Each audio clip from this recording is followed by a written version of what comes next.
not to accept the truth.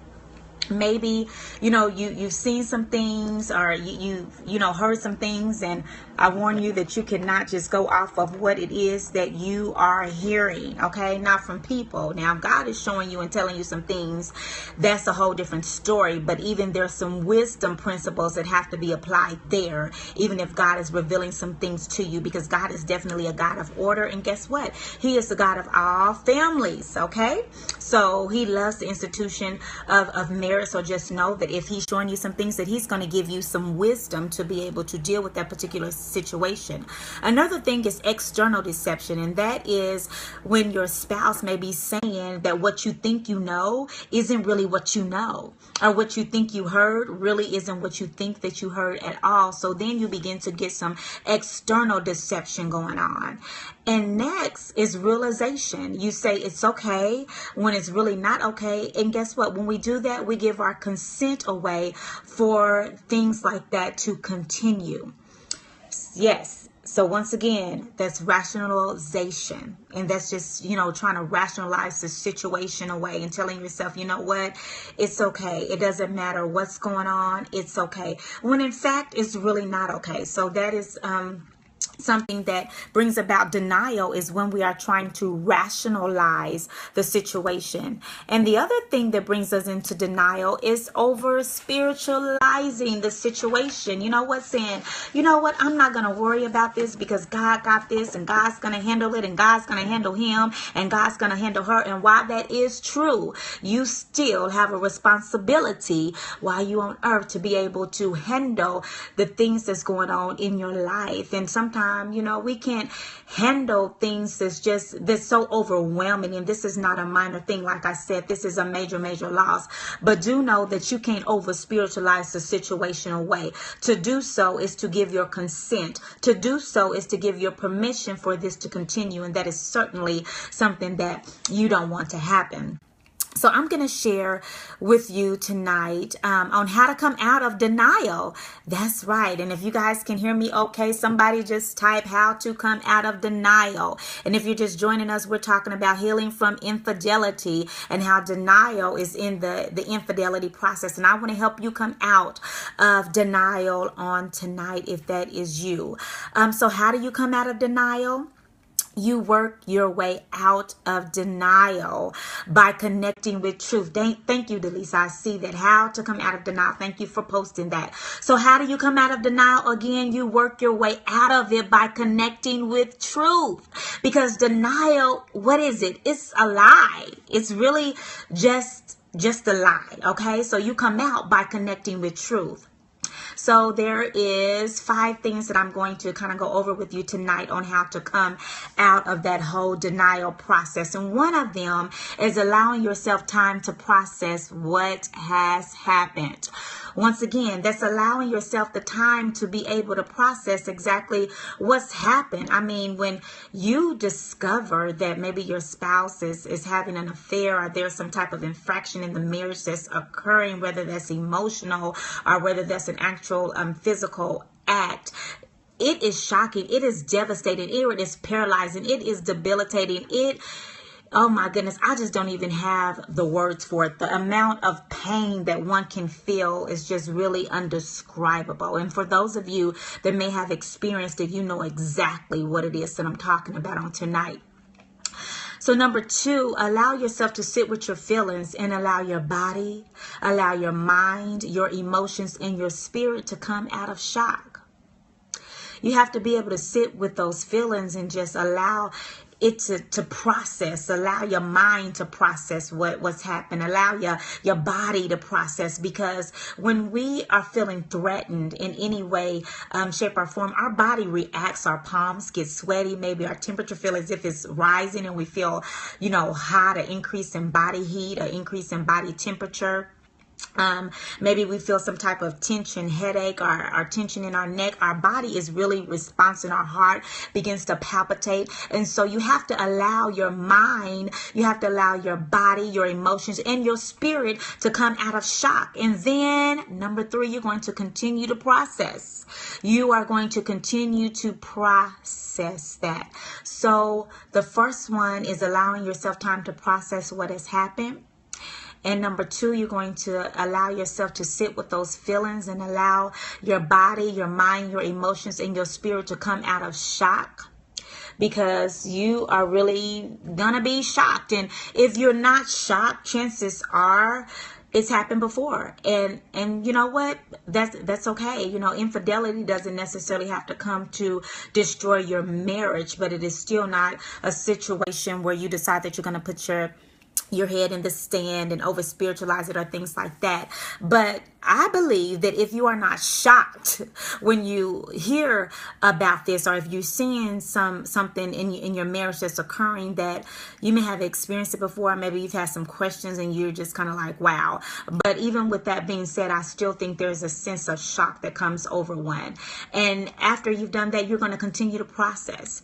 Number four, you're going to give yourself permission to process and to ask for the time that you need to process. So what does that mean? You're going to give yourself permission to process. You're not going to mask your pain. You're going to acknowledge that you are in pain, and you're going to tell yourself that it's okay to process. And you know what? If you need to take time, which you will, to be able to process, you're going to just let people know, or maybe you don't let them know exactly what's happening, but you're going to maybe step away from some things. You might have to take a day or two off work, because that's just how crippling and intense this pain can be at times when you are just finding out that this may be happening in your marriage, that it may be happening in your home. Is really nothing that you can plan for. Even if you are suspecting it, it's still something that just have this shock factor that rocks you at your very core. So definitely give yourself permission to process and take the necessary time and space that you need to be able to heal. And lastly, what I would say is to be able to talk to a sound, trusted, I'm going to say that again, a sound, trusted, safe person.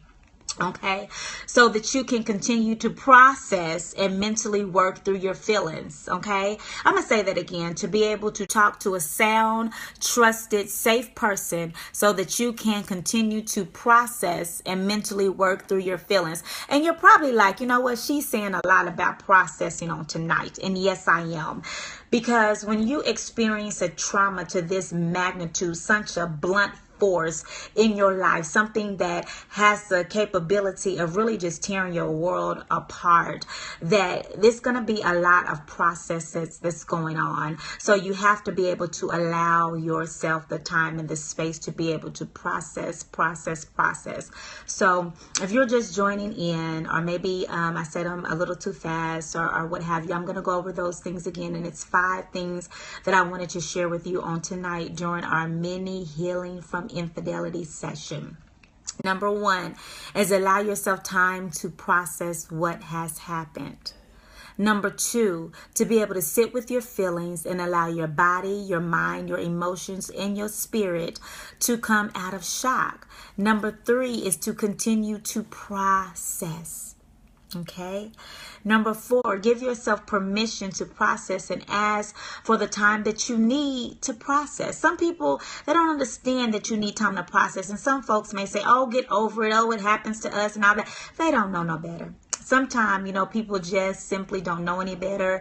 Maybe they have went through it and they are still hurting. They haven't properly grieved, and all they can give you is what they have, because they're not equipped to help you heal. And that's okay. You don't got to get mad. You don't have to get upset. But that leads me to my last point. You got to talk to a sound, trusted, safe person so that you can continue to process mentally and work through your feelings. And guess what? Sometimes that means you got to see a therapist. You got to talk to somebody who's equipped to be able to help you with this, because this is not no lightweight stuff. Okay. When something like this happens, your very life changes. Your very, just who you are. Okay. And it's so deep, and I'm not going to get real deep on tonight, but I just wanted to share that with you on tonight. For some reason, I can't really see all the comments, but I'm seeing some comments. Maybe they come up. I can just see the bubble. I don't know, y'all. Like I said, I'm very new still to Periscope, so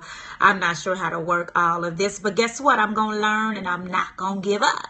Okay? And neither are you. As you may be healing from infidelity, you are going to continue to learn and continue to grow, and you're not going to give up. And I just wanted to share that with you on tonight. And as I'm concluding, I wanted to let you know that I have some new coaching programs and therapy packages that are now available. And two of those coaching programs are programs that have to do with infidelity. One is a 12-week Healing from Infidelity Crisis Intensive Program. And this program is designed for the person who is in a crisis. Maybe you just found out that your spouse is having an affair and you don't know what to do. You don't know whether you want to holler, scream, kick, put on the orange jumpsuit. Come on, let's keep it real, because this brings up all kinds of stuff. You don't know what you want to do, but I want to be able to help you walk through this in the most healthy way possible. Another coaching program is my 9-month Healing from Infidelity Advanced Healing Program. And this particular program is designed for the person that maybe you're not in an active crisis per se, but nevertheless you're in a crisis. You're still shocked. You still don't know what it is that you need to do. You don't know how you're possibly going to heal. I want to be able to help you to do that.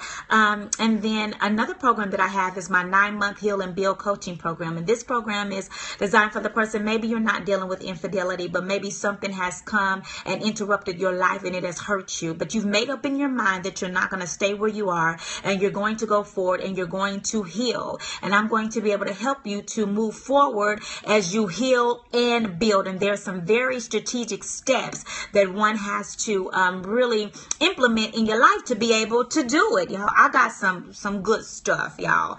Why? Because I've been through some things. So I got some compassion, and I'm very compassionate just about helping you.